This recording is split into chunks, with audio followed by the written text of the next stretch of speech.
I think we have everybody up at the dais. The next presentation, Finance Department with Finance Director Dave Lakefield. Dave, the floor is yours. Mr. Mayor, members of the council, candidates, thank you for the opportunity to speak to you a little bit today. I'm going to go through some information about the departments that report to me, namely finance, IT, and also utility billing. We're just going to show a little bit about what we do day in, day out, some of the different projects we work on, and then hopefully after we get through those slides, maybe a little more conversational type of discussion on what we've seen in the last couple of days and some conversation, and also take some questions. So feel free to ask questions as we go through, and I'll certainly try to answer those. If not, I have Jenna here. I can phone a friend or poll the audience. So a couple of things we'll talk about, just a little bit about our organizational structure, some facts, the roles, the things that we do in the finance department, some strategic financing efforts that we've done in the past, and we'll talk about maybe some potential opportunities in the future, our investment activities recently, some challenges that we see coming up, and then also budget overview of IT and utility billing. This is our organizational structure in the finance department. We have myself as a finance director. We have City Treasurer Melody Shelke, who's in the back. You can wave, Mel. And she oversees the utility billing and an accountant in the receivable side, accounts receivable. And Jenna is the comptroller, Jenna Zielinski, who's seated over here. She oversees the rest of the department. And then we have the IT department that we have two co-managers, Paul Ulrichson and Jason McKibben, and they oversee the staff down there. And then we have a business systems analyst that reports to me as well.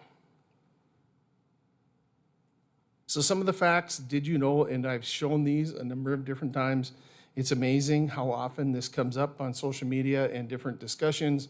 You know, we need to get the auditors in there and take a look at things. Well, that's fine. We have auditors come in all the time. We're just wrapping up our annual report. So we've had the auditors in here in about the last month and look through some things. That gets sent to the state auditor's office for review. We also have a number of interactions with HUD and OIG in relation to our federal projects. So we have them come in here quite frequently, and we welcome them to come and see us. We've been awarded the GFOA Certificate of Achievement for Excellence in Financial Reporting for 44 consecutive years, and we hope to continue that streak here shortly. After we complete the annual report, we'll submit that to GFOA for review, and it will take several months. Usually we'll find out probably at about the time we're wrapping up the budget, we'll find out if we've been awarded that again. And the City of Minot financial reports are available on our City Finance Department webpage. That's one of the things that we have on our project list to kind of revamp that, make it a little bit more user-friendly. Right now, we have all this stuff listed. You can go and find it. It's right there on our page, but it's not very exciting. Some roles in the finance department. We wanted to just go through this. Obviously, financial reporting is an important one of our activities that we take on, and probably one of our main activities that we do. Contract negotiation, review, and management. We get involved in those. Every contract that we have come through for review goes to the city attorney's office and our office for review. Investment activities. This is something that's been more and more challenging in the environment that we've been in. You know, interest rates going down where we couldn't get interest on our investments at all. And now they've crept back up. But with the inverted yield curve, that's created some challenges, and we haven't been able to lock in those higher rates for any length of time. And when we do find very attractive rates, a lot of times they're callable, and so they get called off. So we're continually churning those through and trying to maximize the rate of return for the city. Project and grant management. Grants are a great opportunity for us to fund some of these endeavors that you've seen in the last 2 days.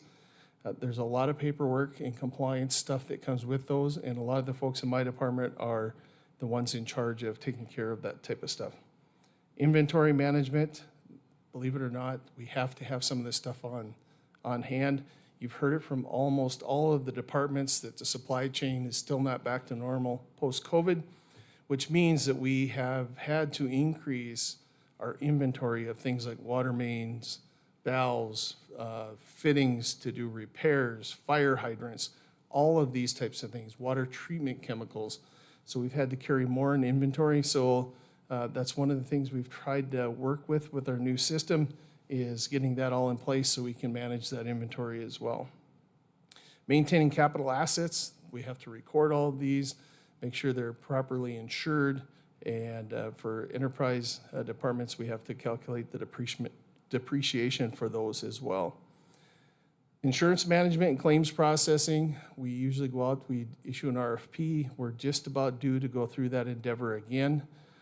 Years ago, the city carried almost all of their insurance through State Fire and Tornado and North Dakota Insurance Reserve Fund. We started running into lots of problems where we couldn't get items insured, or we were grossly underinsured on some of the properties. The parking ramps is kind of the straw that broke the camel's back. When we took that over, they would only allow us to place enough insurance on those in relation to the money that the city had invested in that. So that was not going to be enough insurance coverage. There was litigation in play, and if something would have happened to those structures, and granted they're concrete and the risk is not that great, but we could have found ourselves in a situation where we were the responsible entity, it was under our control, and we didn't have enough insurance to cover it if something drastic were to have happened. So that forced us to go out and start taking a look at different insurance carriers and providers, and we went through that. We have a lot better coverage on the assets throughout the city, but that comes at a cost as well. Budget preparation and administration, that's what we're up to our neck in right now, and you folks are fully immersed in that as well. It's a process that we go through. We deal with all of the different departments. Once they submit their budgets, then the city manager's office and the finance office sit down with each one of those directors and go over those budgets line by line and start looking at them. And that's a several month long process where we start to whittle down and try to prioritize everyone's submissions that they had. And that's why tomorrow's discussion is going to be very important for us to get some guidance from you folks, what the priorities need to be for this upcoming year. We're the central depository of all cash transactions. All of the deposits within the city have to go through the finance director, the auditor's office. It's written in ordinance, and we have to maintain and protect those assets. We also are in charge of purchase card management, making sure that we issue the cards to the new people, cancel cards as people depart or if they lose them, those types of things, and also ensuring that they properly reconcile the statements on month end. We're also heavily involved in the procurement process. We went through an exercise here a number of years ago to revamp our procurement policy, and we're working on another update to that policy. We look at every requisition that comes through to make sure it's compliant with the policy, that it makes sense, that we're getting the best deal for the taxpayers' dollars. We also oversee the management of the pension and OPEB trusts. Melody, that falls under her purview, and she deals with the actuaries to do the annual actuarial study. And that's important because we need that information when we do our annual reports. We have utility billing and collections. Special assessments, we're going to talk a little bit about that here shortly. And then information technology falls under our department, the IT. And as of last night, we also are in charge of enforcing the automatic door ordinance. So just wanted to add that on there. Thanks. So some key statistics. We have a bunch of active contracts. Many of those are entered into our ERP system, so we can track those. We have about 78 active grants that ebbs and flows as we go throughout the year. In 2023, we processed just over 27,000 accounts payable transactions. We issued just under 5,000 checks. We maintained about 381 active employee P cards. We reviewed 61,000 plus workflow approvals throughout the year. We have about 1,720 special assessment loans, keeping in mind that we don't have very many special assessment districts in the city of Minot. So each one of those districts, each parcel is set up as its own loan. So as it stands, we have around 1,720 of them in the city of Minot. We received about $95.5 million in general billing and miscellaneous revenues last year. So our budget in 2024, just under $1.6 million. You look here, our budget is like a lot of the administrative budgets. We're mostly people. We have some additional costs. Most of our additional costs on here are occupancy-related costs, lights, heat, telephone, those types of things, as well as bank fees and postage. And of course, audit fees as well. So some of the things that we are looking for the upcoming year is just continuing support and having the continuing engagements with our audit partners for the implementation of new GASB standards. It seems like the last few years we've had almost one a year at least, and sometimes they're very time intensive to implement the new GASB standards. Some of them don't impact us quite as much. A few years ago, the new GASB standard came out that impacted leases, and that they kept postponing the implementation date on that because it was a lot of work putting that all together. Continued replacement of the computers with laptops and docking stations. We've learned, and obviously with COVID, we learned that we used to buy nothing but tower computers because they were less expensive. You could buy more computer for less money. And all of a sudden, when COVID came along, we didn't have enough mobile devices to allow people to work remotely or do different things. So as our computers aged out, we've been replacing them with laptops or other mobile devices, so we have that ability that we can work remotely if something else comes up or we have something that impacts our operations. Scanner replacements, we are in the digital age. We're pretty fortunate in our department. We've had scanners for a number of years. They work really well. And with our software now, we have the ability to attach source documents right to the transaction in the software. So when you go look up a requisition, you can click on the little paperclip icon. You can see all the supporting documents. You can see copies of checks. You can see all kinds of things. But the key tool is the scanners to get that information into the system. And what we would do is we still have a few folks that don't have scanners, me being one of them. So we would probably replace some of those that have been around the longest and used more, and I would get a hand-me-down from somebody else so I don't have to go across the hall and have somebody scan documents in for me. And then replacement of a check printer for accounts payable. That printer has been around for probably 6 or 7 years. At least we're starting to have trouble with it.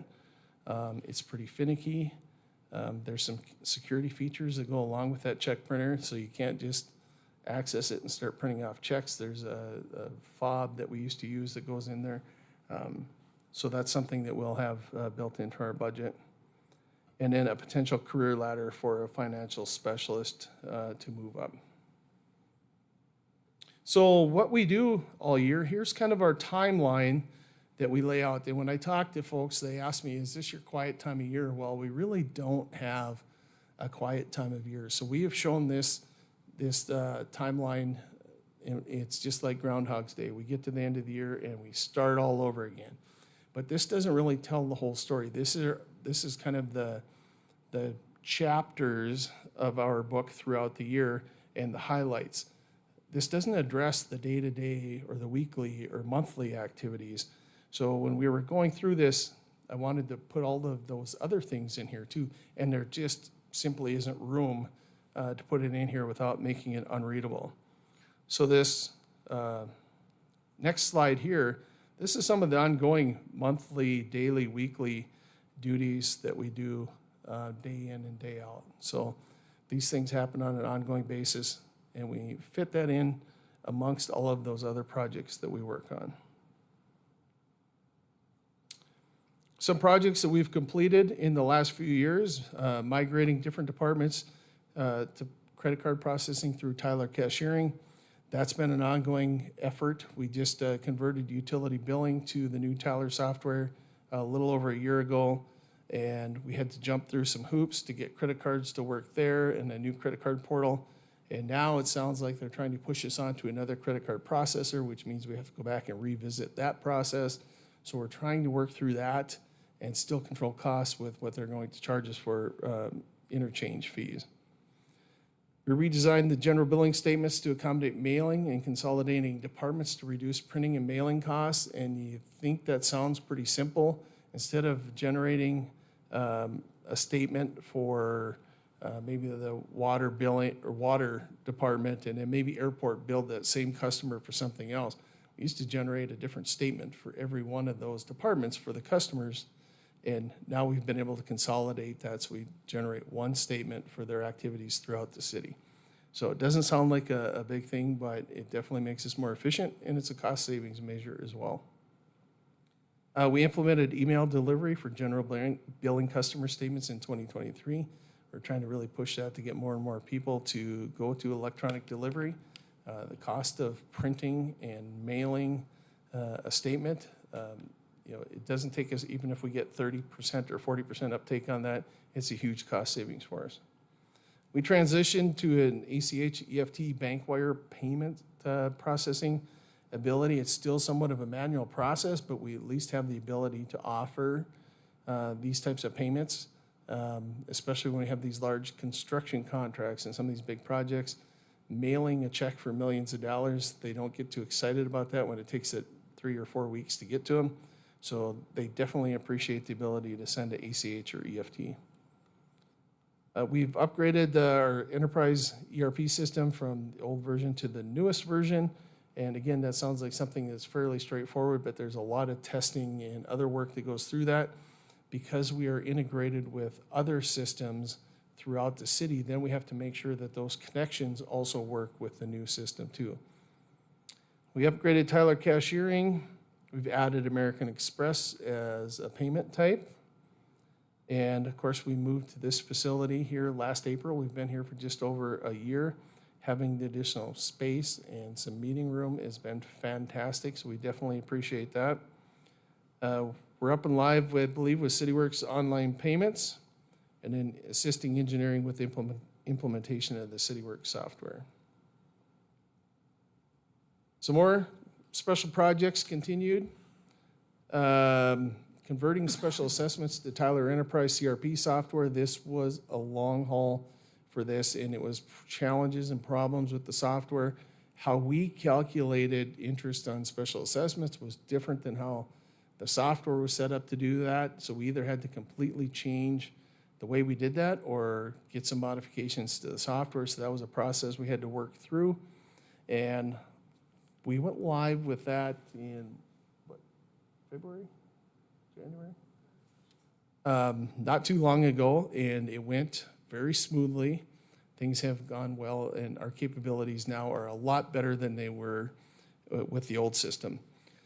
In addition to that, we got talking about some of these special assessments and some of the calls that we get in the finance department, and we get a number of calls from realtors or folks buying houses. They want to know if there's a special assessment on a property.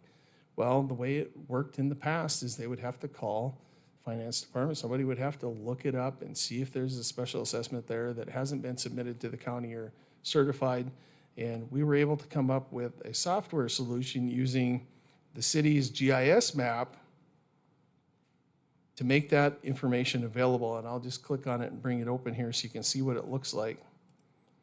So this is just the GIS map. The purple indicates that there's an active special assessment district there. And the yellow ones mean that that is a pending district. So I'm just going to pick a property here. This is the downtown district, and I'll just pick one. So if you click on this and arrow over, oh, maybe I did it wrong.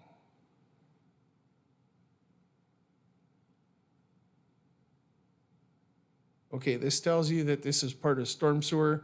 119, it tells you that there's $3,906.18 of unbilled specials, meaning they haven't been certified to the county yet because it's for a future tax year. There's 4 payments remaining on that, and the interest rate is 3.416%. So it gives you some information, and you can go and look and see approximately what the specials would be on there, what the details are behind that.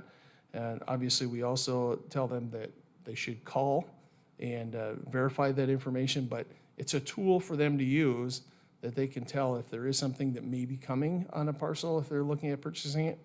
So it took our folks a few days to get that up and running, and it seems to be working good. Now we just have to get the message out so folks know where to go to access that information. Our finance department assisted HR with the implementation of the ADP software, and I think we worked through most of the glitches that we had there with the reporting and those types of things, so that seems to be working smoothly. Implemented GASB 94, 96, and these acronyms, public-private partnerships, and then also SBEDAS, which is the subscription-based IT arrangements. So lots of fun, exciting stuff, but we have a bunch of that type of stuff throughout the city. We transitioned to Wells One Expense Manager for the purchase cards. We've drafted some annual budget ordinance and procurement policy updates. Those are things that will be coming to you here hopefully in the near future for approval. We rebranded our accounts payable, checks, general billing, invoices, purchase orders just recently. We transitioned Enter-based receipts from manual entry to importing a summary by day. This is another one of those things that sounds like a simple task. We have probably hundreds of Enter-based receipts daily coming through here because they're the ones that we contract with to buy the fuel. So every cop car, other vehicles, they're filling up at Enter-based. They all have the little receipts. We were processing those through one at a time manually. We tried to get a feed from Enter-based that we could do this electronically, and their system was probably a little more antiquated than our old system was, so we weren't able to make that work. We came up with a process where we can enter those through as a batch per day and send them the file, and they can match that up on their end. So we've taken that from, being hours a day to probably about a quarter of that time. So definitely a lot more efficient, and that means usually less mistakes. So that's been an improvement for us as well. And then we're working on an over-the-counter credit card compliance project as well. Some ongoing special projects. We still have some departments to migrate to Tyler Cashiering. And some of those, depending on how this credit card process works out, may be delayed because we don't want to go and buy some more hardware just for it to be phased out a few months down the road. So some of that, and for example, the library doesn't have a lot of credit card transactions processed through there, so that may be pushed out a little bit. We're working on an integration with CityWorks for permitting and licensing to make that available online and then be able to track the revenue that's generated from that. Working on AssetWorks integration for the GL and accounts payable to be able to handle the payments for the parts, supplies, and all of those types of things that come through with that. Again, we've talked about the Tyler payments for the credit card processing. We have an RFP for banking services that we've been putting off. This was something they looked at doing about the time the flood happened. And as a number of things came with that is it's very difficult to go and upset the apple cart when you're dealing with all of these other things. So it's been a number of years, and it's about time that we go out to market for doing that. So we'll have to develop the RFP with all the requirements that we have and then put it out to the market and evaluate those and make a selection for what we're going to do. Same thing for the insurance providers. There's some other policy ordinance updates. Some of those pertain to how we handle budget amendments. We've talked about those a little bit in the past. The way our ordinance is currently written, it's a little bit obscure. In one point, it talks about the budget restriction being placed at the fund level, And then in another section, it references a line item. It has to be included in the line item detail. Well, it's kind of contradictory, and how do you apply that in a practical matter? So our software has some ability to handle some of those internal budget amendments if you're transferring from one line item to another within a department. So that department budget doesn't grow. We're just moving it from one portion of their budget to another portion, that we would like to have the flexibility to be able to do that and then report to the council on those transactions, instead of having it to bring it to council and go through 2 readings to do a fairly simple transaction. One of the examples that we see a lot of times is somebody budgets something in their department. Well, if it's under $5,000, it's an expense item. If it's over $5,000, it's a capital item. So inevitably, we have some of those transactions that are budgeted in the wrong place. So then we have to go through the budget amendment process just to move that funding to the appropriate place. So it's a clerical endeavor, but it requires us to bring it to the council for 2 readings before they can make that happen. We have some CDBG DR grants. The second allocation is approaching closeout, so that is something that we'll go through the process and close the books on that grant and close it out. So hopefully we can put that behind us and be one thing off of our plate. We have a rebranding effort for purchasing cards that's coming up. We're about the end of the life cycle of those first P cards when we brought them on, so a lot of those will be expiring here in the upcoming year. So we'll rebrand those with the new logo and colors and get the new P cards out. And then also the installation of the new credit card hardware. Some future special projects we have another GASB standard coming up related to compensated absences.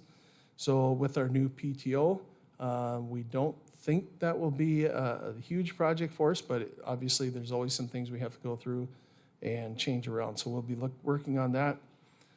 We have the functionality in our software to generate our annual report, and they had some issues with that, and they essentially took that functionality away, redesigned that report builder, and now they're rolling it back out. So that's a project that we want to undertake.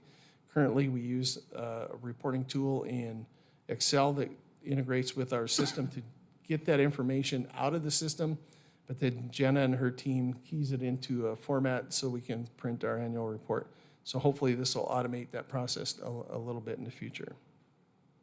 We're working on implementing electronic deposits. So we have some hardware in place that we can scan the MICR line of the check. We can capture an image of the front and back of the check and send the file to the bank, but you have to be on the right format. The bank has to have the ability to read that file, so we're working through that so we can send electronic deposits to the bank. We have a new payment manager we've been working on for a virtual card payment, so instead of issuing a check or an ACH, we can issue them a credit card number. It's like almost like sending them a virtual prepaid Visa card, so to speak. We have some RFPs out there. We're working on the Odyssey Court online payments and that integration. There's also an implementation for parking tickets so they can do online payments for parking tickets. And then treasury management, bank reconciliation project we're working on. And we're also working on automating an employee expense module in our software as well. Okay, some of our strategic financing efforts just in the past few years, and I just want to point this out. Some of this we've talked about a little bit, but we continue to work on these projects. And the old adage that a penny saved is a penny earned, and we've taken that very seriously in the last few years. And this is just an example. In 2020, we refinanced some of the bonds that the airport had issued to build their new building. We took advantage of the decrease in rates, and that endeavor resulted in a present value savings of just over $2 million by refinancing that existing debt. In 2021, we issued some flood control bonds. And we had done a small issuance in 2020. The interest rates, after we went to market and issued those bonds, the interest rates came back, and we instantly regretted that we didn't do more because they were less than 2%. And we said, you know what, if this comes around next year, we're going to be a lot more aggressive and do that. Next year came around, and we guessed on what 3 years worth of flood control would do, and we went to market with $42.5 million of flood control bonds that came in at a true interest cost at 2.29% for 30 years. And we thought, okay, that was pretty good. When we first started talking about this, we had been working on a project with the Bank of North Dakota and the state on low-interest financing for these legacy projects. And the legislature was going to go into session that year. It wasn't finalized. We made the decision that we were going to go to market because we knew we were going to be, or we anticipated we'd be close to that same interest rate.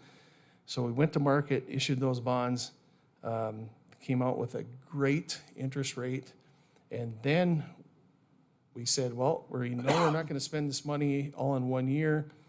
We don't want to pay 2% interest on $30 to $35 million for 2 years if we don't have to. So then we went out to find a place to park some money to offset that carrying cost. And we came up with a strategy utilizing some laddering of U.S. bonds. And we came in and our goal was to earn 1% back in 2021 just to minimize that carrying cost on those bonds. And there for a while when the interest rates started going up, it looked horrible on paper because the value of those bonds went down as interest rates went up. And as we've seen some of those mature, we've been able to carry the bulk of that money for little cost. Now we're in the position where we have to spend that money, or we have to be very careful about how we manage that because there are rules saying that we cannot issue municipal bonds and then invest the money and make more than what we were paying in interest. It's called arbitrage. So we can't do that. So we can't make more than we're paying in interest. So our goal is if we can get that to net out to very little cost. And in the meantime, we've locked in that low interest rate.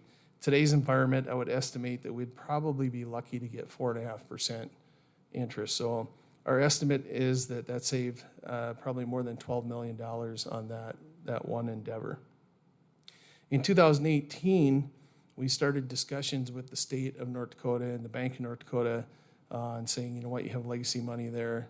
We have a lot of infrastructure needs around the state. What we really need is low interest financing. We need available financing. So through a number of sessions, they came with that. And we are going to be putting in paperwork here to start drawing on some infrastructure revolving loan funds for the next phases of flood control.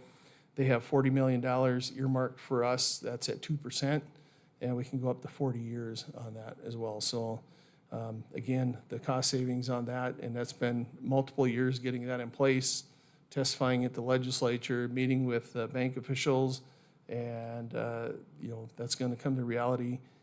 We anticipate that on this first $40 million allocation is going to save us about $23 million in interest for that project. So these numbers start to add up in a hurry. And again, penny saved is a penny earned. One of the last refinances that we did was a small refunding improvement bond. Rates were fluctuating. We had looked at it, then we decided the rates weren't going to be there, and then it came back around, and we said, well, we think we can make this work, so we did refund that, and that was about just over $200,000 savings as well. So investment activities, we've been working a lot with these rising interest rate environments to try and maximize what we can earn on our funds that we have, and we are required to keep certain funds on hand. Ordinance mandates that we have 1/12 of our operating budgets on hand in reserve. We also have other reserves that are restricted, or we have other reserves for like bond covenants and those types of things. So we want to be extremely mindful of that and maximize the earnings as much as we can. So at one point, we were earning less than 0.5% on our investment accounts. Now most of our money market accounts are in that 4.25% to about 4.33% interest. That's on our liquid money. So our earnings in 2023 on our money markets is about $5.5 million, and we've earned about $1.5 million just in the first quarter of 2024. We also have certificates of deposit in a number of institutions, and those rates are about 4.6% to 5.5%. And we've had a number of other investments at Stiefel which is a brokerage firm that we use, and about $37.5 million. Most of those are in federal home loan or farm credit bonds, and we've had rates there. Most of them are in the high fours. We've had some that have nudged over 6%, and those have been called away from us. So, but we keep chasing those. If we can earn 6 or 6.25% for 3 months or 6 months or something, we'll take it. That just means we have to go through the exercise again in a month or 6 months, those types of things. So, and we hold other investments for flood control projects, NAS, pension, OPEB, and all of those types of things too. So some challenges that we have. Magic Fund guideline changes, and many of you are aware, we just went through that exercise here in the last year, late December, early January, they were finalized. And where this might become a challenge is because the way the different buckets are allocated out, and we have to track that a little bit differently. But now it's a little bit of an educational endeavor as well, that folks understand the new rules and the new guidelines and what's available to each organization that might be wanting to access that and how we go through that. We have some new GASB standards we'll be working on in the upcoming year. We're becoming an entitlement community, and you've heard that already too, and how that impacts us. So that means that we are going to be addressing that and handling that, the finances of that. It's similar to some of the federal grants that we've done in the past, but they come with their own set of rules, and we have to track that money independently. And as you learned earlier when Brian talked, it's also impacting how our transit is funded. So it just throws a few wrinkles in there that we have to work through and learn to abide by new sets of rules and different governances. And what makes it even more confusing is during the transition in the transit, they're going to have access to both of those pots of money for some time. So now we have to work through how can we maximize the value of both of those funding sources while it's available to us. Housing and managing the Central Dakota Metropolitan Planning Organization, that's something that's also very new, and it's coming on board. I think everyone's excited because there's going to be some funding available from the federal government through DOT for doing a integrated planning effort with other communities surrounding us. It's just another one of those things where we need to make sure that we keep track of that and handle it accordingly in the most efficient way possible. The Central Dakota MPO was a little bit unique because it is somewhat of a standalone organization, and the city of Minot, I think, has 3 seats of the 7-member board, so we don't have a majority. We are the largest community, so as the local funds that go into that, we contribute the largest dollar amount. So even though it is a standalone organization, because of the rules that we have to flow through, we are able to exert enough influence on that organization that we have to report that on our financial statements. It's called a component unit. So even though they have their own board and some other funding sources, we still have to roll that into our financials because we have the ability to exert influence on them. So it's just another challenge we work through, and it's a learning opportunity for us because we haven't been through that before. It's something new, and we talked to other cities around North Dakota. There hasn't been a new MPO in 25 years, so nobody has any recent experience with it either. So we're working through that with Lance and his crew and the board, and we'll get that figured out. You also heard yesterday or earlier this morning the talk about the Vehicle Equipment Replacement Fund. So that is something that's going to be a new approach with vehicles and equipment. And we'll work through that. First of all, how do we fund it? How do we decide what we're going to buy? And then we have to deal with the different rules for how we account for equipment between our governmental funds versus our enterprise funds. So we have different sets of accounting rules. We have to handle that differently. So it's just an exercise we'll have to go through to get that developed. The development of the central parking ramp is something that's ongoing, and we get involved in that because it's a city-owned asset at this point.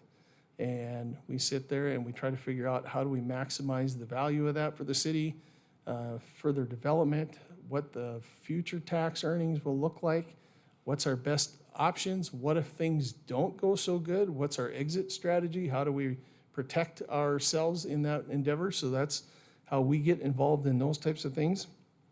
We just talked about the transit funding, and then, of course, the ongoing increase in workload and compliance activities. They aren't getting away with loosening the rules. It seems like every day there's new rules or changes to the rules that we have to be on top of. Okay, we'll move on to the IT division, and this should go fairly quickly. Some stats for them, about 3,000, just under 3,000 help desk calls. They have about 1,000 calls to date this year, about 1,000 help desk tickets last year. They maintained 481 licensed email users and 502 active directory users. Maintained 100 virtual servers.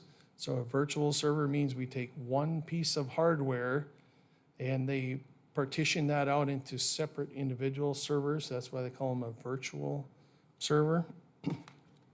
We have 18 physical servers. They maintain 495 Windows devices. They had 74 computer installs, and they have 6 IT FTEs. So they have 76 FTEs in the city per IT resource, and that's well over what other cities average in the state. And as you recall, I don't remember if it was last year or the year before, we just added an IT resource there, so that's helped alleviate that a little bit, and it's been well received. The IT budget in 2024, $1.5 million. This breakdown is a little bit different. There's only 6 people there. A lot of the operations and maintenance is maintaining the equipment, but a lot of the licensing costs hit their department as well. So some of the requests for 2025 budget year is to continue setting aside funds for server infrastructure. So this will be year 2 of 3. So we've tried to put aside a little bit of money every year, so then we can have the money saved up for that server replacement coming up. Some of the completed projects, some of these overlap a little bit. Tyler cashiering upgrade, the city hall relocation was a fairly substantial lift for the IT department. And part of that is because it involved the migration of central dispatch over here as well. So a lot of technology changes that had to be coordinated with the state as well. They worked through a criminal justice information sharing technical audit, Tyler Analytics for public safety implementation, network access control implementation, and then a cybersecurity documentation creation review. And they've been a recipient for the last year, and I believe again this year, for some state monies for cybersecurity projects. So some completed special projects, enhanced audit logging, cloud backup implementation, enterprise ERP special assessment implementation. And this is something that at one point when we were working through one of these projects, we ran into a problem, and I guess that was a year-end issue. They ended up calling Jason. He was at the airport on his way to go on vacation, and he was rolling back to the backup. He was on his computer in the airport, had it with him, and was working through rolling that back to the previous version and the backup. So definitely very accessible, responsive to issues. It's a small department with a lot of folks to support, and they do a great job with that. They also worked on an enterprise software upgrade, cloud email archive migration, and then assisting us with implementation of the GASB 96 project. Some ongoing special projects. You guys in the last 2 days have heard a lot of software issues, software projects. So that involves IT to coordinate all of these different vendors and platforms and get them to talk to each other and do it fairly effortlessly. So they're involved in all of those different projects. Oops. New World Public Safety upgrade, Salesforce application customizations. That's the database we use to track all of the information for our NDR grant projects, particularly the acquisitions. The cybersecurity awareness training implementation, file server cloud migration, Tyler cashiering, CityWorks migration integration, the internal hardware firewall implementation, and then the software, the help desk software migration. Some future projects, public safety server migration, password managers, phone system upgrade, environmental security hardening initiatives, IT hardware inventory expansion, so keeping better track of those devices, and then automated software patching expansion. It sounds pretty exciting. Okay, utility billing. Some key highlights there, just under 15,000 utility billing accounts. We have just under 5,000 of those set up with EFT payments. We have just over 1,000 customers enrolled in recurring payments. Statement delivery, we send out just under 11,000 paper statements. We have 25 of them signed up for email, but we have some of them that just can't quite let go of the paper yet. They want email and paper. We average between 250 to 350 payments a day, excluding the EFT payments. And if we include that, it's about 350 to 450 a day. So some of you folks that are new to the council or candidates, when we implemented the new utility billing module with Tyler, we wanted that to look like a printed statement or a printed bill. So if you go online, what you see looks like what a printed bill would look like. In our old system, if you got one emailed to you, it was essentially a text file dump. And so it looked kind of cryptic. It wasn't real easy to follow. So now if you go online and look at that, it looks like what a paper bill would look like. It makes that a lot easier. So hopefully we'll be able to convince more and more of those people to migrate to the electronic delivery and save ourselves some postage. So the utility billing budget, just under $800,000 last year. Mostly, not quite half, is operation and maintenance. A big chunk of that comes from credit card fees and postage and mailing costs. Some things they're looking for their 2025 budget. Pretty straightforward. We're anticipating there's probably going to be another postage increase, and we're not sure where we're going to land with the interchange fees and the credit card project. So that's something we'll probably have to build into our budget as well.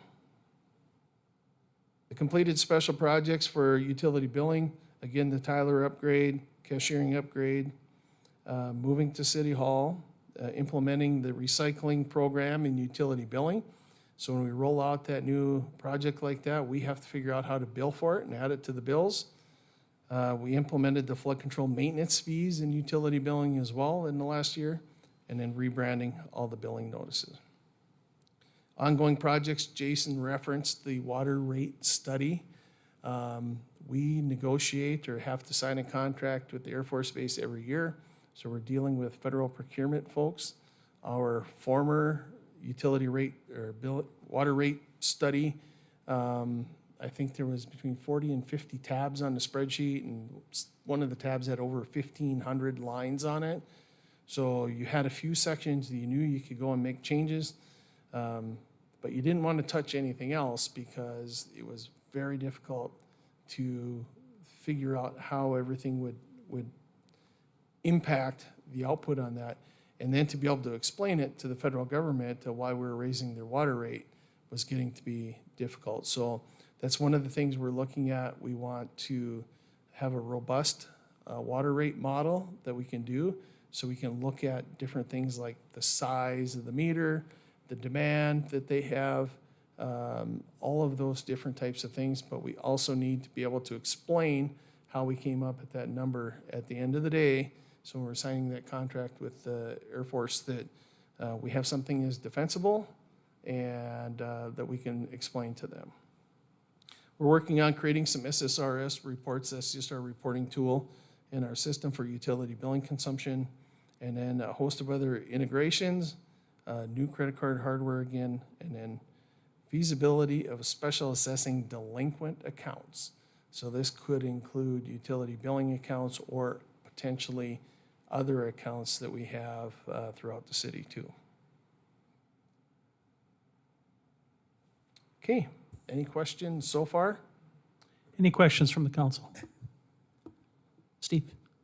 I have two questions in the area of risk management, and if I start getting into things you'd prefer to talk about privately in an executive session, please head me off. One is, where do we stand now in terms of accounts receivable, particularly big-ticket ones? I know several years ago, before you started, so I'm not in any way being critical of you, we had major problems in the area of landfill billing. We had something like $250,000 in accounts receivable, which were not secured in any fashion whatsoever. We had one account, I think, that owed us $230,000, and if that person had gone out of business, we would have been in big trouble. Where are we with that in terms of safeguards to make sure that those accounts don't get built up excessively? Do we have a dollar limit, for example? What's going on there to preserve our assets and the assets of our ratepayers? Mr. Mayor, Alderman Padragula, that is something that we consistently work on. I think what you're referencing prior was the landfill customer Yes. accounts. Landfill. And the landfill, especially the large landfill customers, have greatly improved. And some of that, I think, is thanks to the finance charge that was approved by the city council, that now there's some consequences if they don't pay those bills. So, and then I think some of that is also as a result of our improved billing software and the ability to send those statements out and consolidate those statements together. So we're a little more efficient on how we do the billing process, and then just keeping on top of those. We continue to evaluate that and look through the accounts receivable. That's something that comes up with our annual report. If there's something that looks like it's questionable out there, that we may have to set up an allowance for that. So that's something we try to keep up on. We send out the aging reports every quarter to the respective departments for them to review and go through. So that is part of our exercise, and then I regularly review that as well. And we're currently working on one of our projects is to set up a credit application process where we go through and review those to set up the customers. And we'll have some criteria, and then hopefully the ability to inactivate those customers so that they won't be able to extend credit to them until they take care of their delinquent account. Just offhand, do you have any idea what the current accounts receivable for the city are? A rough figure? I can have Jenna look it up really quickly, but I will tell you that that will be a little bit deceiving, because there are a number of things that show up on the accounts receivable that you have to take into account. Some time ago, they allowed folks to buy a cemetery plot and make payments on it, so those show up on our accounts receivable. We have a considerable amount of accounts receivable from the federal government and the state government that we anticipate we will get paid for on there, but sometimes it takes a while for that money to come through. So, and those are probably the largest amounts on the accounts receivable. So it's a little bit misleading if you take it out of context. So there's a difference between these major funding sources and, so to speak, retail accounts, retail level, individual customers or things like that. That would be accurate. And what you're saying is you've implemented policies at your department to safeguard things better, and also to let the individual departments which operate and through which these charges and accounts are made, you've given them more information so they can ride tighter herd on the accounts. Yeah, and Mr. Mayor, Alderman Padragula, I can give you an example. We had a delinquent landfill account.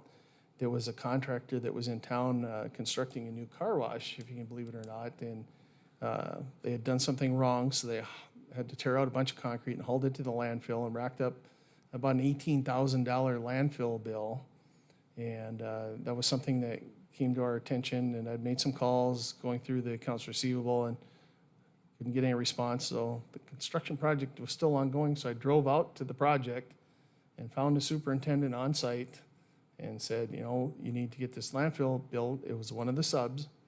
You need to get this bill paid for, or, you know, you might not be able to open your car wash. And we were successful in getting that bill paid through the prime contractor. But that is something that, you know, time is of the essence. If that car wash was completed and opened and they had left town, our recourse to collect that would have been pretty difficult. Just as a matter of curiosity, I'm not asking for it here, but sometime in the next, few weeks or month, if you could give us a summary of the landfill in particular, because that has been an issue in the past, and I want to be absolutely sure that, it's under control. And I'm pleased with what you were telling me, but it was just a major sticker shock for me a few years ago when I inadvertently stumbled across that fact. The other question I have in terms of security is, what is it here? Blowing this money. We made a major payment to local contractors to stand behind the Project B contract. And I understand that, it's been reported up the chain of command federally in terms of what's found, and there's currently a criminal investigation reportedly by the BCI. And I'm wondering, I just want to be sure that we've done everything that we can to claw back that money. And again, I don't know how much of it legally, maybe my attorney should be here, is our money versus federal money. I understand the county, for example, engaged a forensic auditor to find out, and I've learned since that they did that because their funding stream, the funding stream from the federal government that went through them was very different than ours. So we did our own internal audit, and we have our own sense of what went on. They had to contract out for that. But I guess I'm just wondering what the status of us monitoring that situation is, and again, maybe this is more for our attorney, is if we've taken every action to preserve our rights to that money to the extent that we may have rights, to the extent that it is our money. Mr. Mayor, Alderman Padragula, that is something we continue to evaluate. I know that there's been some discussion of potential insurance coverage that may be available. That's one of those things where we have to work through to make sure that we have an identifiable claim, that all of the costs are identified, and we have to be able to tie that back through and make sure that it's a legitimate claim against the insurance company. At the end of the day we had two different things to balance. We had the obligation to get this project completed. Absolutely. Because it involved other federal dollars. So there's some risk there that if that project got mothballed or wasn't completed, we could be at risk to repay the other federal dollars that were already invested in that project. So you have to evaluate that. What's the best, or how can we minimize the impact to the city? And I think the answer to that was to get the project complete. Right. And that's the right thing to do. And that was We can't stiff people here in town. and that was part of the impetus of why that had to move forward rather quickly. The contractor had subcontractors that had other work lined up, and they said they were going to demobilize and leave the site, and it may be months before they came back. We may have been forced to find other contractors, and that adds up to additional cost too. So that's why time was of the essence to get that moving. In addition to that, I think when this all came to light, the outpouring in the community was that was definitely a service that was needed to be provided, and there was a lack of those types of services around here. So Yeah, I'm not questioning the rationale for paying it. I think we should have paid it, and I think many people agree on that, but some don't. And I guess I just want to make sure that if we do have any recourse, that we're doing everything that we have to be doing right now. Because I know sometimes there are statute of limitations issues. You have to file suit or notice of some action within a certain time period. Like you said, just talking about another situation, people leave town, et cetera, et cetera. And, 1.3 million is a lot of money. And if, that wasn't federal money, it was out of our money, our taxpayers' money. So you're telling me that we are on top of that and making all the reports we can and just waiting. And some of it, obviously is necessary to wait for any criminal investigation or what the Office of Inspector General does with HUD. But we're on top of it, you're saying? yeah, Mr. Mayor, Alderman Padragula, we continue to monitor that and keep abreast of that. And just a reminder too, that some of that number, that 1.3 million, includes a contingency to make sure that we could get this project completed without having to come back and ask for more money. So Right. now the onus is on to manage that project as well, to try and avoid any additional cost increases, to preserve that contingency so we don't have to put that money into the project as well. So we are on top of it. Thank you. I trust you. Trust your word on that. Any other questions? Scott? Dave, so as I'm listening to you, I'm writing down questions, and I don't exactly remember at what point I wrote this question down. I know it was early on. But you were talking about the cost of insurance. Are you planning for it, just in talking to people in the insurance industry, especially property type insurances? Rates are expected to increase a lot. Are we kind of planning for that as well with all the properties and everything that we have? Mr. Mayor, Alderman Burlingame, we are working through that. And when we renewed our policy here at the beginning of the year, we raised some deductibles to help mitigate that because we are seeing increased costs of insurance, and I think that's industry-wide, whether it's automobile insurance, property and casualty insurance, and some of that is based completely on our claims history. So we've tried to manage that a little bit in-house, that if we have a claim that is going to be, maybe right at our deductible or right below, or even if it's a couple of dollars over, we try to manage that to manage our claims history so we don't see a huge increase in costs. Well, we're not vehicle body people or, construction contractors, so we don't always know the cost of these things too. But that is something we definitely try to work through. We did raise some deductibles. We lost some coverage when we renewed. Right now, streetlights, last year we had a horrendous year with streetlights getting run over. They were laying alongside the road constantly, and they're sometimes very expensive to replace. And if they're $6,000, $7,000, $8,000 a whack, and a lot of times you either have an uninsured driver or you have no driver at all to pay the bill. The insurance company said, you know what, we're not going to extend any coverage on street lights anymore. So that's one of the consequences we have with that. One of the issues we've run into a number of times in the last few years is the state minimum on an automobile for liability insurance is $25,000. And, if you run into another car and then mow off the street light or traffic signal at Burdick and Broadway, $25,000 does not get you there. That we get a claim that's $100,000 for a traffic signal replacement, and now that $25,000 is prorated between you and the other automobile owner because they also have a claim too. So we get $10,000, $12,000 in an insurance claim on a $100,000 bill, and we get to pay for the rest of it. And unfortunately, we had two signals at that intersection, relatively close proximity. So our insurance company is going to step in and pay for some of that repair, but that's added on to our claims history then too. So eventually we all pay for that. So that might be something that we talk to our legislators in the upcoming legislative session. $25,000 has been in place for a long time, and it's not enough to cover your liability on the road in today's world. So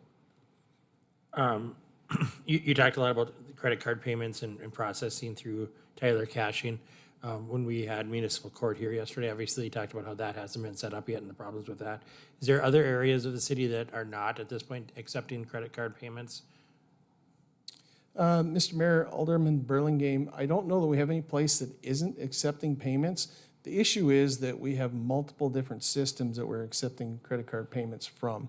So we have some folks that are utilizing the Tyler cashiering software. Some other folks might have a standalone credit card machine. Well, then we have to record those transactions in a manual process. We're dealing with multiple different companies, processing companies. So we're trying to streamline that so we get it all into one place and we're consistent with where that money's being processed through. I imagine that's got to be quite cumbersome to go through all of that. Yeah, and the biggest part is trying to evaluate the costs. Right now, our credit card processor charges us a flat fee up to $1 amount, and another credit card processor will say, well, we're going to charge you a fee per transaction plus a discount fee that will vary depending on the type of credit card that the customer uses.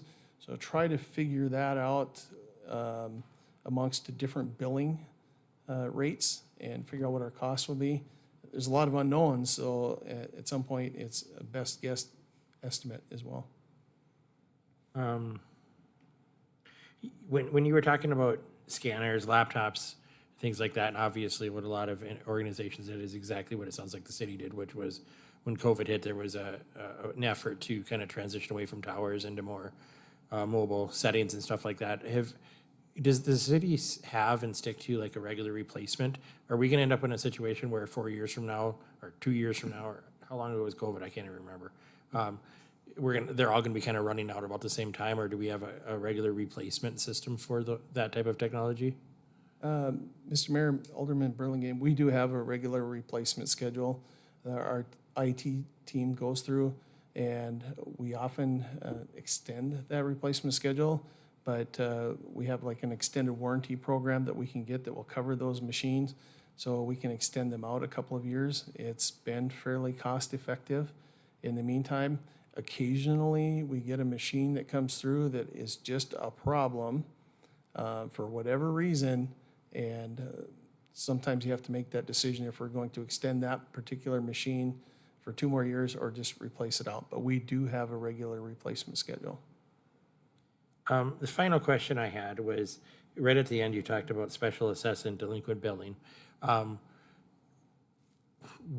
Is there any aspect of that we can special assess anything right now like that? For example, say lawn care, say that somebody's not mowing their yard. The city comes in and does it. Is that in place right now? Is there anything like that? Mr. Mayor, Alderman Burlingame, we do the assessment for the nuisance abatements currently. Currently, right now, if we have delinquent utility accounts, we do not special assess those. The state law allows us the ability to do that, but then you run into the problem of whether or not the utility bill was the responsibility of the tenant or the landlord. So there's some other intricacies that we would have to come through there. It might mean some ordinance changes or ways that we set up those accounts, and maybe we require the landlords to maintain the accounts in their name, or just make sure it's clear that if that happens and there's a delinquent account, it's going to be assessed to the property, which is ultimately their responsibility then as the owner of the property. I'm sure that we'll get some pushback from property owners in the rental business if we do that.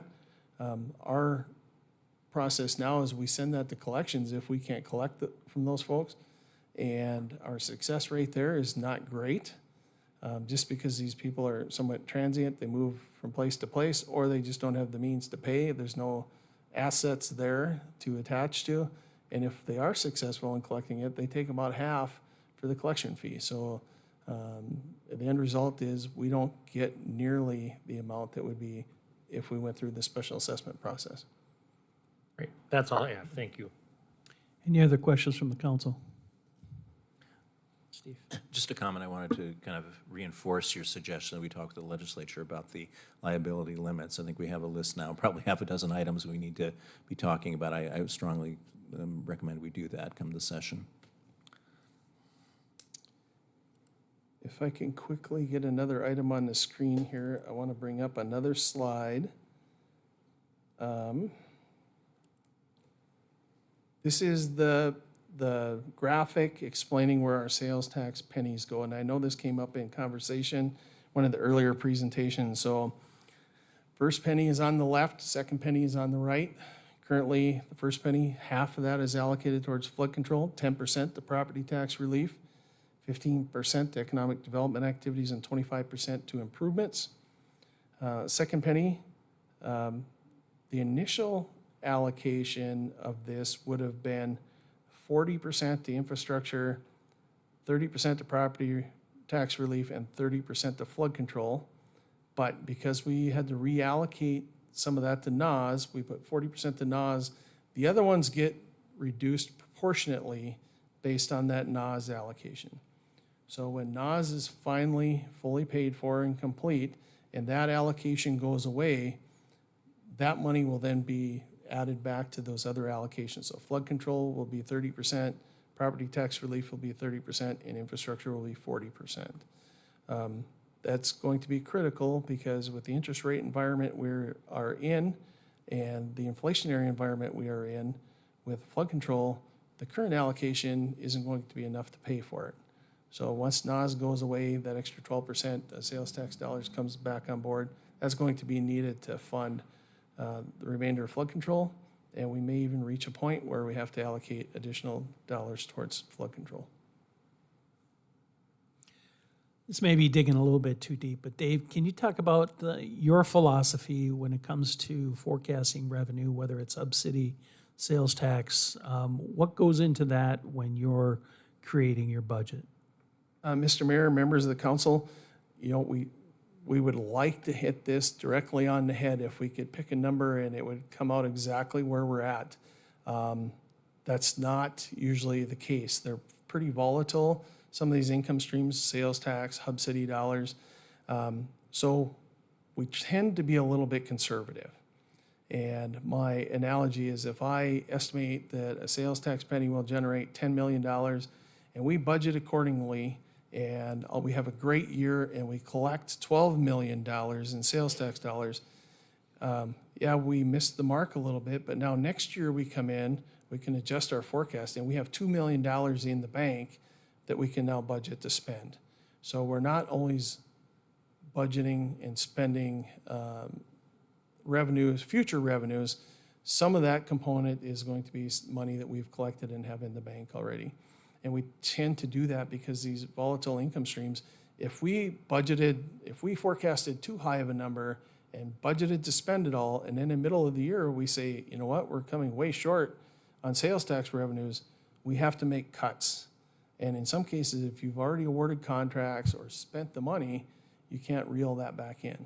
So then you have to use other funds or something to make that up. So it seems to be prudent. I mean, we try to make a good, accurate forecast, but we tend to be a little bit conservative because it's a lot easier to spend money coming from the piggy bank than it is to come up short during the year. Thank you. Steve? Just an observation or a comment about our own internal process. I mean, usually it's good news when you tell us we have extra money.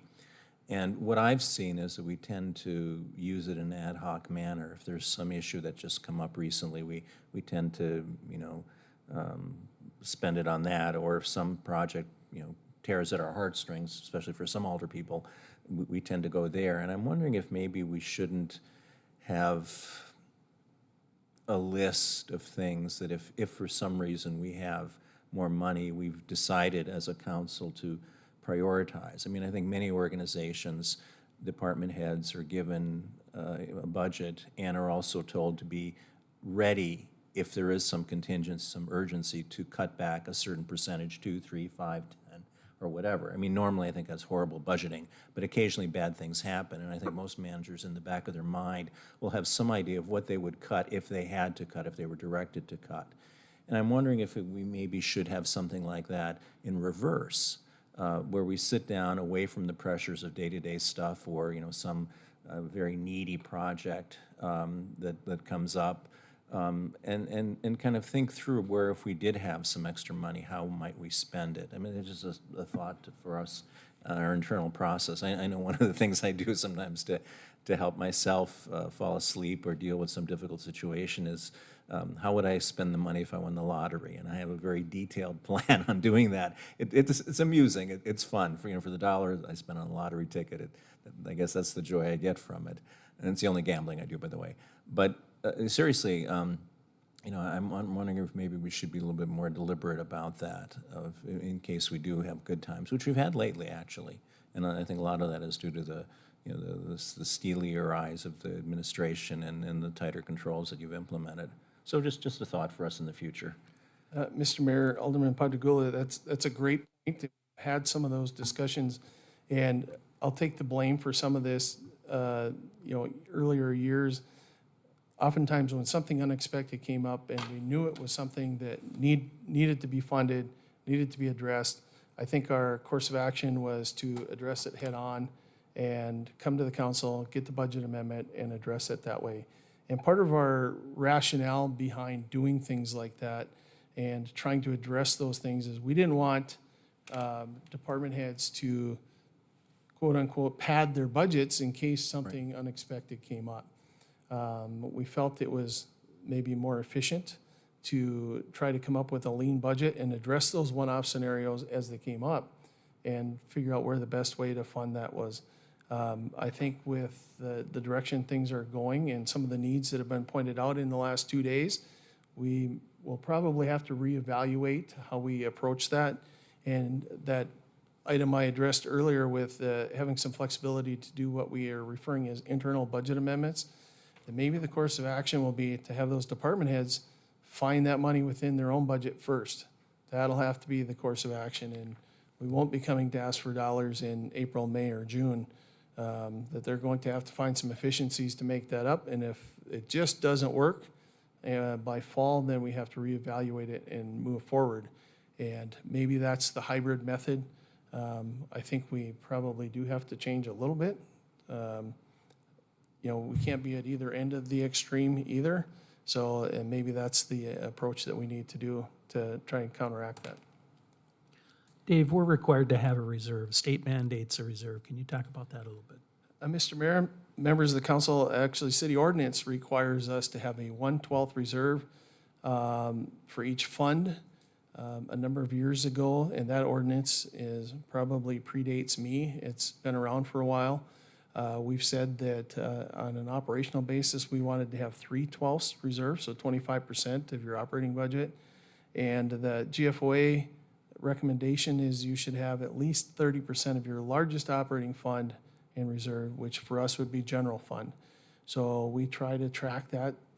And on top of that, we have a number of funds that are restricted.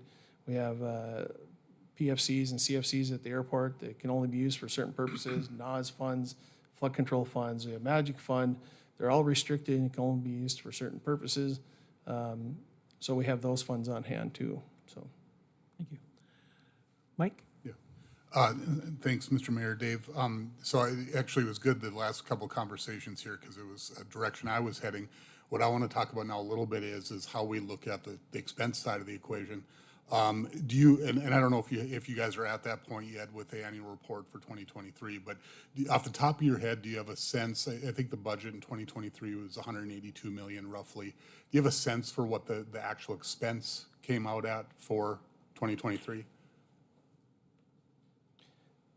Mr. Mayor, Mr. Blessum, Jenna can pull that number up, but I'll again caveat that a little bit.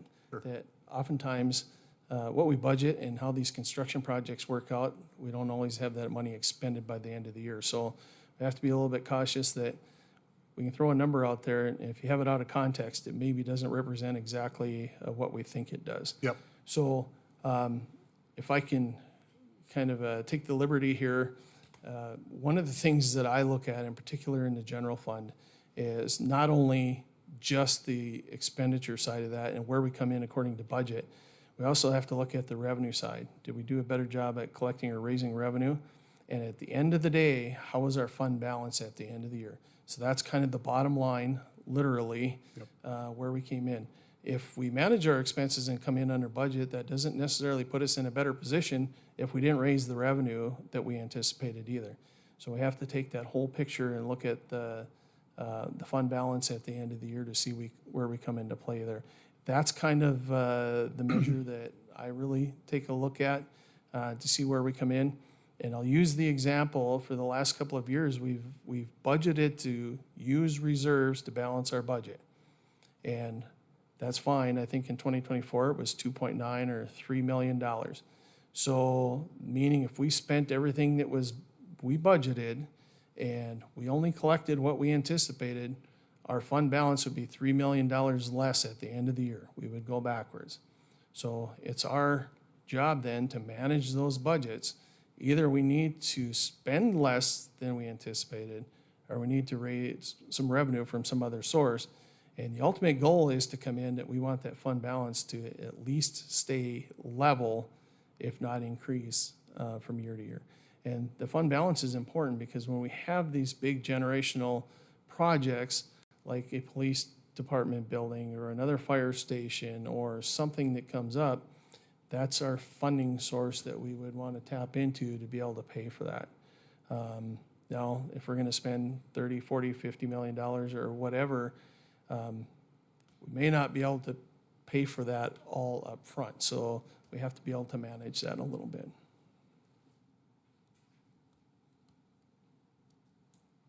Okay, so are you asking general fund specific or It'd be government? fine if you did the general fund. Okay. That's okay, or if you have the total. I use the total number, which is the Yeah, 182. the total government, our total expenses for FY 2023 was 162 million. Okay. Granted, so- some of that is encumbered for contracts. And that makes sense. So, and that's fine. So in that particular case, and all the caveats you just gave, Dave, I'm with you on that.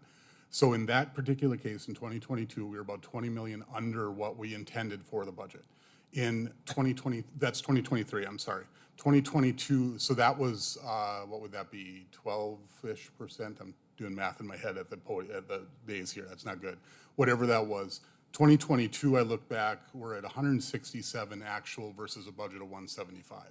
So I come from a business world where it's typically the opposite of that, right? We're doing stretch goals to hold down expense. We're doing everything we can to do that.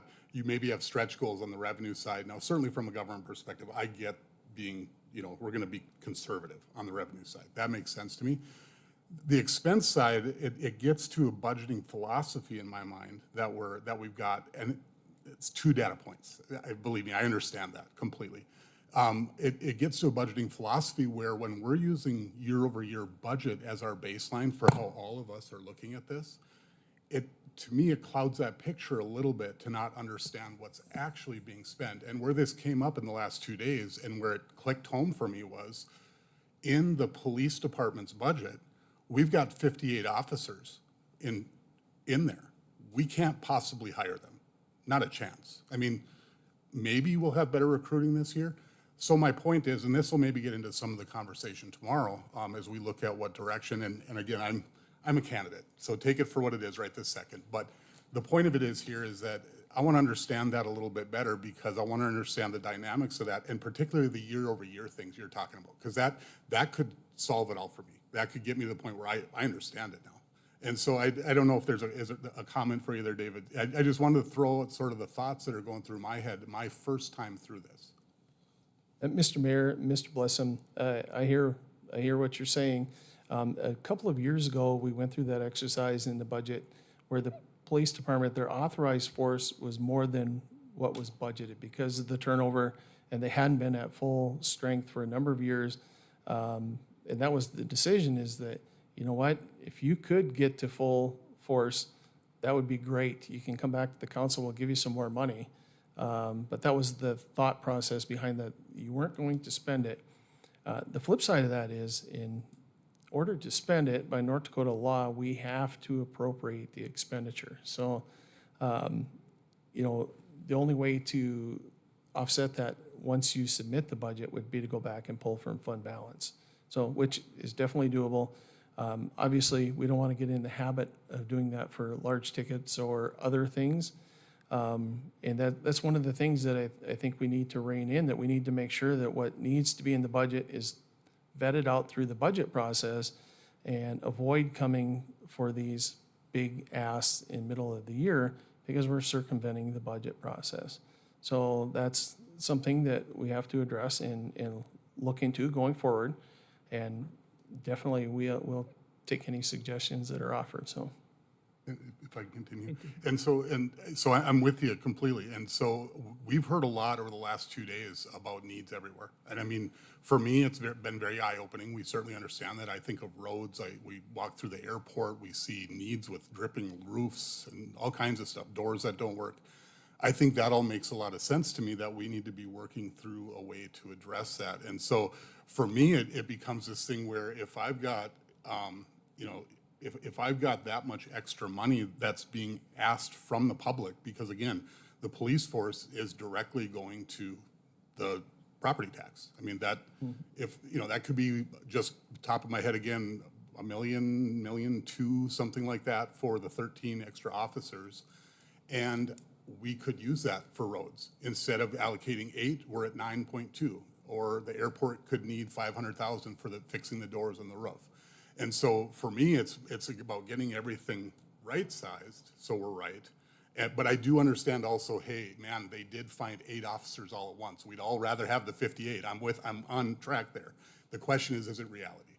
Is it, instead of budgeting at 45, which is maybe where they are today, instead of the 58, maybe it's 50. Maybe it's a middle ground. I don't know, just some thoughts that are going through my head as I go through this once. Yeah, Mr. Mayor, Mr. Blessing, yeah, definitely, and we can have other conversations too. And just keeping in mind, and that was part of the rationale last year of using the 2.9 million to fill in that gap, is because we had budgeted it in a prior year and hadn't spent it. But that also gives us this tool to go to folks submitting their budget and say, you know what, if you want something that you're going to ask for outside of those parameters for your budget, the best way to get that is to save money this year so that it's available to budget it next year too. And one other caveat too, and it's small dollars when you look at the big picture, but these items like in the IT budget, when we're setting money aside for the server replacement, so we budget it, and at the end of the year, if it isn't expended or encumbered, it goes to fund balance. And that's intentional. We're intentionally putting that money aside. So in year 3, when we go to buy that server, we have to budget the whole expenditure, but some of that will come from the piggy bank that we've set aside in the last couple of years. So that's our mechanism for handling some of these large expenses. And the advantage there is we level load this budget over a series of years instead of all of a sudden we need an $800,000 fire truck. That's a huge impact to our general fund budget to be able to absorb that. So if we can put aside money every year to build up for that, it helps take out those hills and valleys in the budgeting process.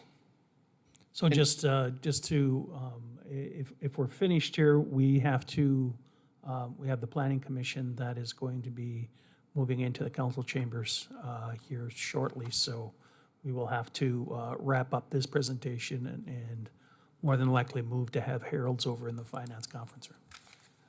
My recommendation be is we have dinner ready upstairs in the break room. So if you want to grab some food, meet us in the conference room, just over here, and we'll have a working dinner. And we'll finish up with any questions you have with Dave in the finance conference room. And once you're done playing Stump the finance director, we'll play Stump the city manager as I do my presentation.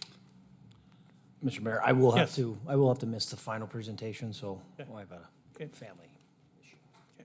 At this time, we will adjourn this session and for those who want to go up to have, grab your lunch, and we'll meet in the finance conference room. Please make sure you take all your belongings with you. Yeah, parole violation.